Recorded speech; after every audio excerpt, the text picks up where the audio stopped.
Então, pessoal, vamos finalizar, né, essa sequência em que Dom Estevão responde a pergunta de Jesus: quem dizeis que eu sou?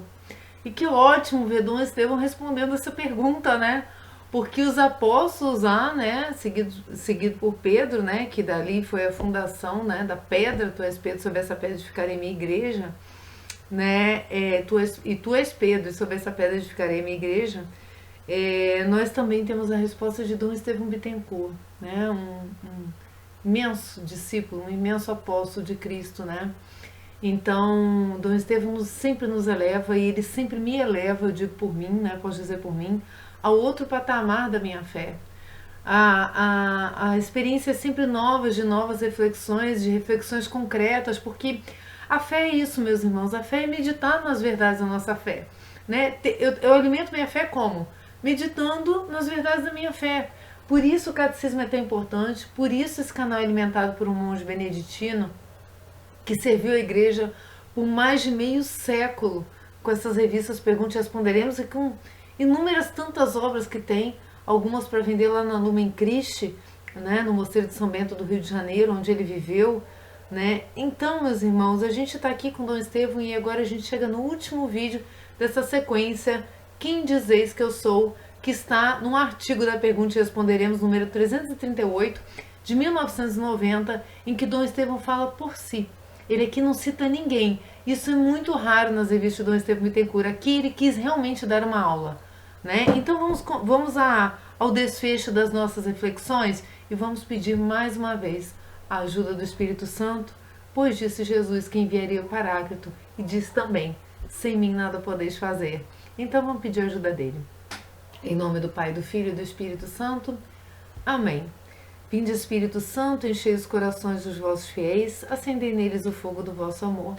Enviai, Senhor, o vosso Espírito, e tudo será criado, e renovareis a face da terra. Oremos, ó Deus, que instruíste os corações dos vossos fiéis, com a luz do Espírito Santo. Fazei que apreciemos retamente todas as coisas segundo o mesmo Espírito, e gozemos sempre da sua consolação. Por Cristo, Senhor nosso. Amém. Em nome do Pai, do Filho, do Espírito Santo. Amém. Jesus, manso e humilde de coração, fazei nosso coração semelhante ao vosso. E quem quer, né? Quem quer assemelhar seu coração ao de Cristo, é preciso conhecer esse coração. É preciso conhecer essa conduta, esse equilíbrio, essa estatura de Cristo, porque esse é o nosso modelo padrão. Como eu gosto de dizer, é a nossa configuração original de fábrica. Nós perdemos, mas nós temos toda a chance de recuperá-la agora, tá bom? Então vamos lá nessa meditação. Vai dizer assim, olha. Assim, chega o momento da pergunta decisiva. Esse homem extraordinário é simplesmente um homem ou quem examina sua vida em profundidade se vê obrigado a concluir com o centurião que o viu morrer? Realmente esse homem era o Filho de Deus. No começo dessas reflexões, afirmava-se que a resposta à pergunta quem é Jesus é tão decisiva que quem não encontrou a resposta é desafiado pela história a procurá-la, pois o sim ou não ditos a Jesus definem os caminhos dos homens. Querendo ou não, meus irmãos, querendo ou não, nós estamos diante de uma pergunta e nós precisamos dar uma resposta. Essa resposta define minha vida presente, já aqui instaurada, o reino de Deus sobre a terra com a vinda de Cristo, e responde mais a minha vida futura, querendo ou não, aceitando ou não, né? Bancando o ateísmo ou não, eu vou enfrentar as consequências disso. Então, Dom Estevão diz que, né, quem não encontrou a resposta é desafiado a procurá-la. Procure e acharás. Já aproveito para dizer logo, né, da oração, que vão ser os nossos próximos temas. O nosso suporte de vida, como diz Santo Afonso no livro A Oração. Com efeito, se Jesus não é mais do que um homem maravilhoso, ou um gênio excepcional, um líder espiritual, bastará que os simpatizantes o admirem, acatem e aprendam seus ensinamentos. Mas, se é Deus na carne humana, tudo muda. Altera-se o conceito da existência humana e surge uma nova visão de Deus. já não será possível furtar-se a tomar partido por ele ou contra ele. Quem não está comigo está contra mim. Quem não junta comigo espalha, mas é óbvio, porque a sua atitude, ela faz parte de um complexo. A sua atitude nunca é só individual, ela está sempre refletindo na sociedade e na sua vida familiar, na sua vida pessoal, não é? Em tudo que te cerca. Olha, a gente não é uma ilha, né? Deus nos fez para viver em comunidade, não é à toa que ele reuniu 12 em torno dele e depois convocou todos nós que somos eclésia, convocação, igreja, né? Então, olha só, você não pode se furtar de tomar partido por ele ou contra ele. Ou você está com ele ou você está contra ele. E para estar com ele, ó, cuidado, que é mais do que só estar com ele e achar ele bonitinho. Para estar com ele, como diz o evangelho de hoje, é o quê? Quem quiser vir após mim, tome sua cruz e me siga. Porque tomar a cruz, meus irmãos, mesmo que você não saiba, você está carregando sua cruz. Agora, seguir Jesus com essa cruz é diferente de seguir Jesus, de tomar a cruz sem seguir Jesus, né? É uma questão até de inteligência.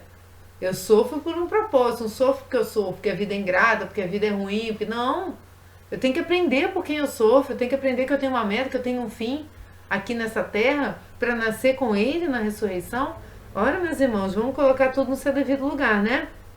Mas eu também posso dizer que sou contra ele. Fica a seu critério, né? Fica a seu critério. Mas aqui, por tudo que a gente está falando, o alerta é em sentido contrário. Não faça isso. Não faça isso. Na verdade, diante de Jesus, as posições dos pensadores variam.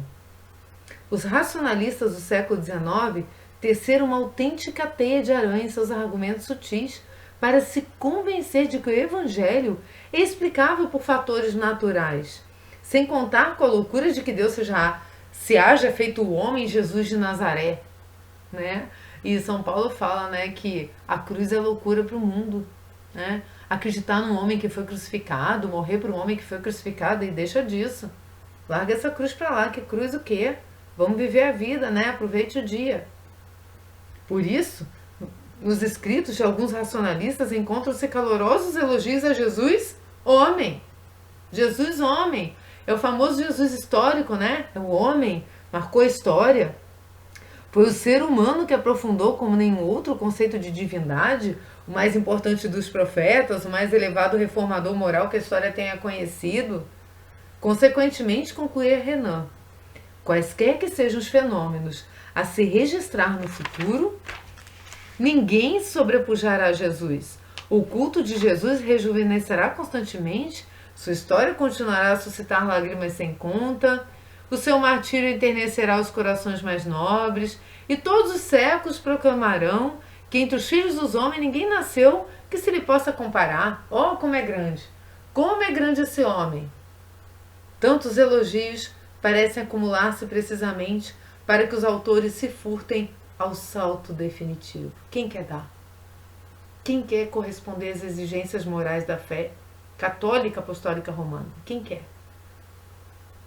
Então eu fico só na contemplação de um grande homem, porque é confortável, não me envolve, não pede resposta. Ah, meus irmãos, a resposta vai ter que vir, tá? Mesmo que tácita. Em direito tem uma coisa chamada resposta tácita.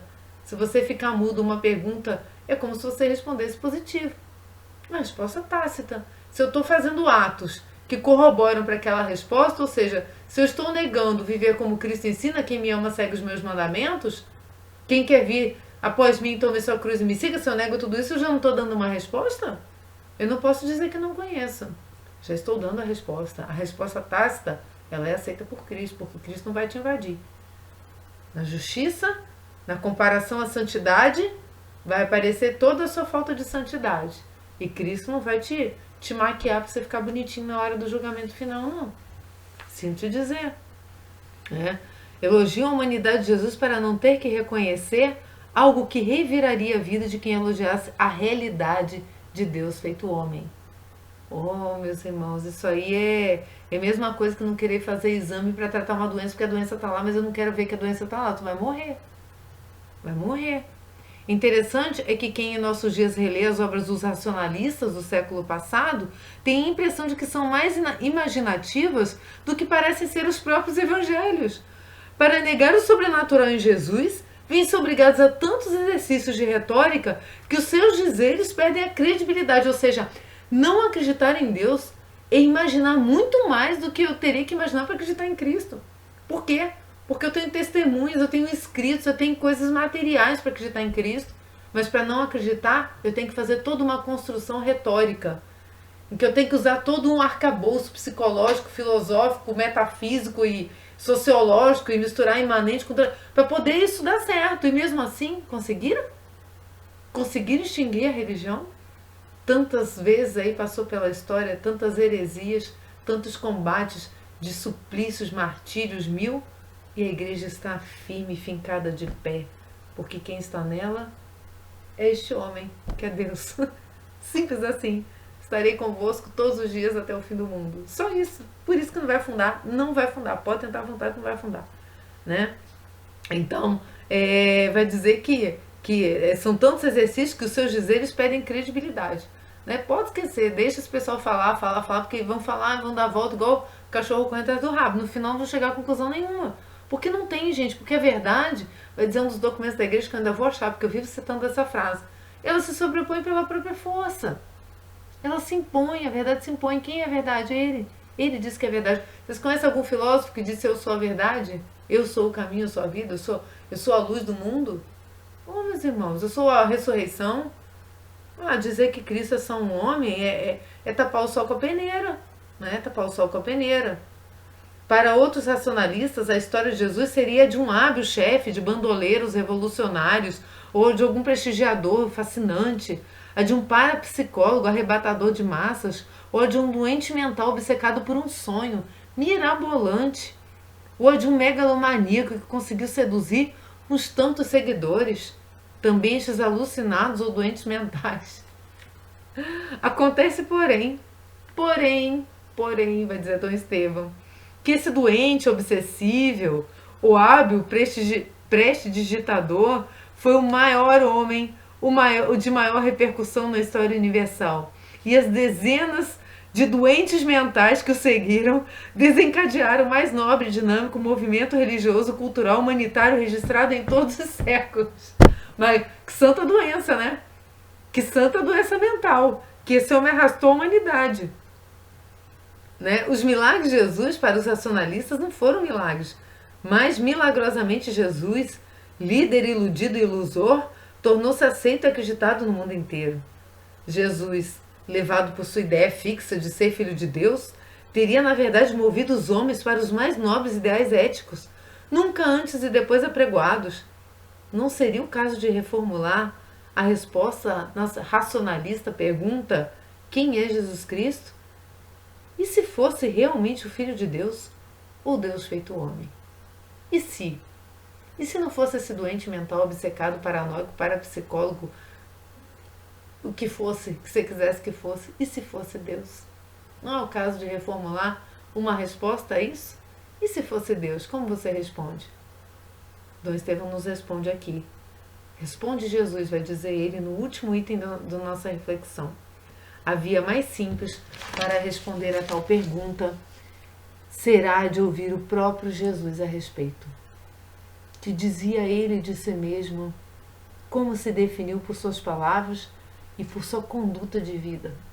Não só palavras, ações. Não só palavras, ações. Pai, afasta de mim esse cálice, mas não seja feita a minha vontade, mas sim a tua. Foi até o extremo. A ação de Cristo é a ação do homem apaixonado. Deu assim, não guardou nada, né? No meio do preciosíssimo sangue de Cristo, quantas gotas ele derramou por você e por mim. E nós não somos capazes de dar essa resposta? O que nos falta? No começo de sua missão pública, Jesus evitou exprimir com toda clareza a sua divindade. Jesus não veio dar espetáculo, ele não veio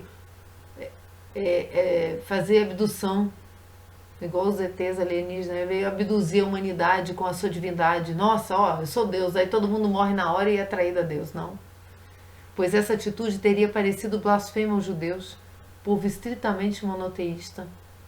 Todavia, no decorrer de sua vida, principalmente em suas últimas etapas, Jesus revelou gradualmente esse traço de sua personalidade, ou a sua radical unidade com Deus.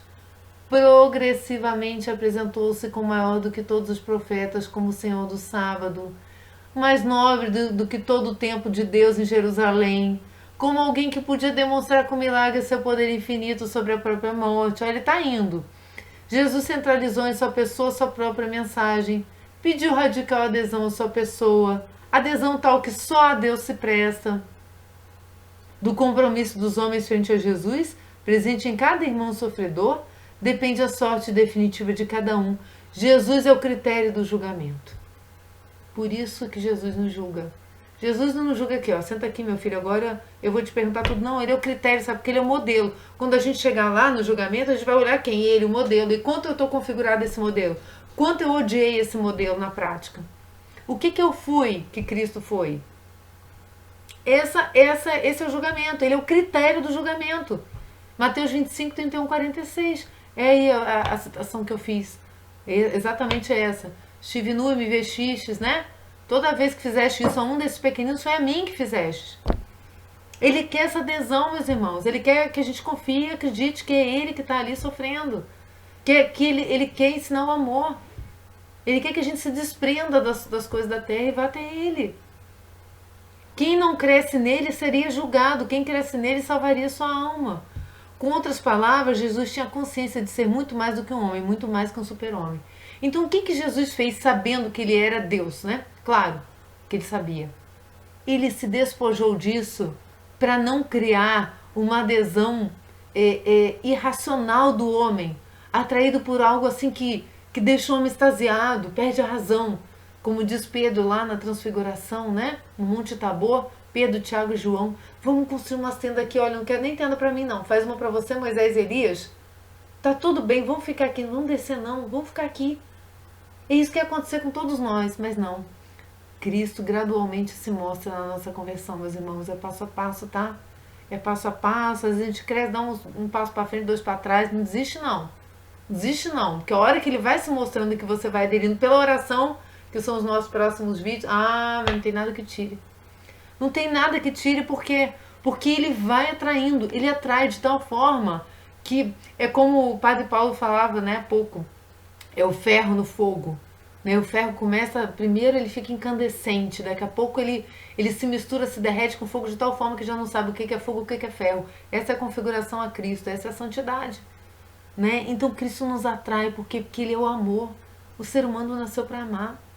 Essa sede de amor que você busca aí pelo mundo é porque você nasceu para amar algo que é infinito, dizem os teólogos, né? A gente não vai se satisfazer nunca com o que é finito, meus irmãos. Tire essa ilusão de vocês. Não tem nada da terra que vá substituir o amor de Deus. Outra frase de São Francisco que eu gosto: se algo rouba a sua paz, é porque ocupou o lugar de Deus no seu coração. Porque você idolatrou qualquer coisa e botou ali no lugar de Deus. Mas Deus é infinito e qualquer coisa que você botou não é infinita. É finita. Então você nunca vai ser feliz, nunca vai estar satisfeito. Aí você vai pra droga, vai pra sexo, vai pra vaidade, vai pra um monte de coisa, vai pra bens que não acaba de querer bem. Nunca tá satisfeito com o que tem. Por quê? Porque você está colocando outras coisas no lugar daquele simples, manso e humilde Jesus. Com outras palavras, Jesus tinha consciência de ser muito mais que um homem. Procedia como só procederia quem soubesse ser um só com Deus. O perdão dos pecados, corroborado por um milagre, foi o que eu falei, né? Eu te faço esse milagre para que todos saibam que eu tenho poder de perdoar os pecados. Marcos 2, do 1 ao 12. É impossível exaltá-lo como homem sem reconhecer sua divindade. Se era mero homem, deve-se dizer que era um louco, um orgulhoso, megalomaníaco. Todavia, e a mensagem de Jesus perde o seu sentido, ou se converte em arrogância despropositada, se nega a sua divindade, ou a sua consciência de ser um só com Deus. Precisamente, tal consciência de ser unigênito do Pai, né? Unido ao Pai. Foi causa das sérias altercações que Jesus teve com os doutores do judaísmo nas últimas semanas de vida. Ele quer dizer que ele é Deus, ele é Deus. Mas eles não queriam, né? Eles não queriam Deus pobrezinho, sofredor, eles queriam um triunfo histórico, né? Esse triunfo histórico a igreja não vai ter, como diz o catecismo da Igreja Católica, né? Triunfo histórico, está até aqui marcado no meu catecismo, pego para vocês. Parágrafo 677. A igreja só entrará na glória do reino por meio desta derradeira Páscoa em que se seguirá seu Senhor, em sua morte e ressurreição. O reino não se realizará, portanto, por um triunfo histórico da Igreja, segundo um progresso ascendente, mas por uma vitória de Deus sobre o desencadeamento último do mal, que fará sua esposa descer do céu. O triunfo de Deus sobre a revolta do mal assumirá a forma do juízo final, depois do derradeiro abalo cósmico deste mundo que passa. Mas os judeus queriam, neste mundo que passa, o triunfo de Deus que é na glória eterna. Oh, meus irmãos, por isso negaram, né? Então ele diz assim, olha, tiveram altercações que Jesus teve com os doutores do judaísmo. Exclamou então, meu pai e eu somos um. João 10,30. Saí do pai e vim ao mundo, e de novo deixo o mundo e volto ao pai. Jesus não veio para morrer e ficar aqui, realizar as coisas aqui, não. Ele veio para poder subir com a gente. Ele veio carregar a gente com ele. Senão seria impossível essa religação. Só ele era infinito. E a gente molesta ainda, né? A divindade infinita de Deus. Como que vai pagar um preço desse? Por isso digo, diante da cruz, depois que Jesus ofereceu a salvação por nós, o que tem na sua mão? Nada para oferecer. Por isso que ele ofereceu tudo, porque a gente não tinha nada para oferecer. Pobres pecadores. Exclamou então, meu pai e eu somos um. Não estou só, mas o Pai me enviou, está comigo. João 8,16.